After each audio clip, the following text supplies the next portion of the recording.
hear terms like low latency, ultra low latency, real time. What do we really mean when we talk about these things? So I'm going to start at the left. Common HTTP latencies for HLS and Dash. These are upwards of 45 seconds, 30 to 45 seconds, depending if you're going through a CDN. And this is really for one-way streams to large audiences. I got to have massive scale. People want to see it in HD or 4K.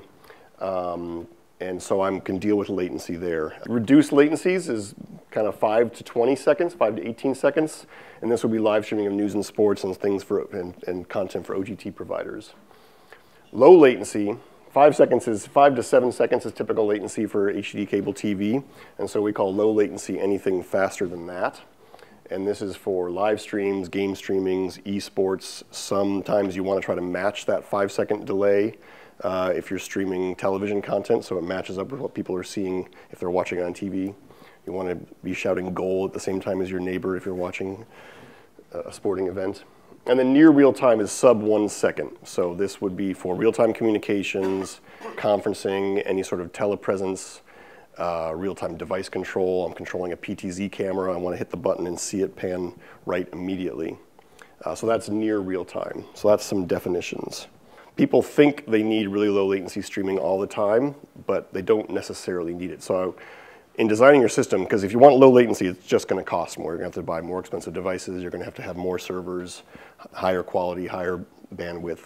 But you often don't need lower latency. A 30-second delay is not often a problem.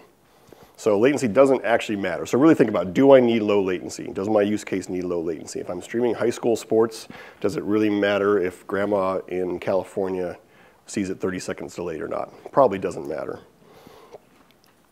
HTTP streaming, which is the most popular format for streaming now, intentionally introduces latency for improved reliability. So Apple HLS and MPEG Dash, both by default out of the box, require 3 chunks to be loaded. The chunks are 10 seconds. That gives you a huge buffer of time for network hiccups. And then, buffering has been greatly reduced over the years due to things like this. And so reliability is improved with some of these things. And for some live streams, latency is critical. If you're doing real-time communication, it's critical. Anything over a second is painful.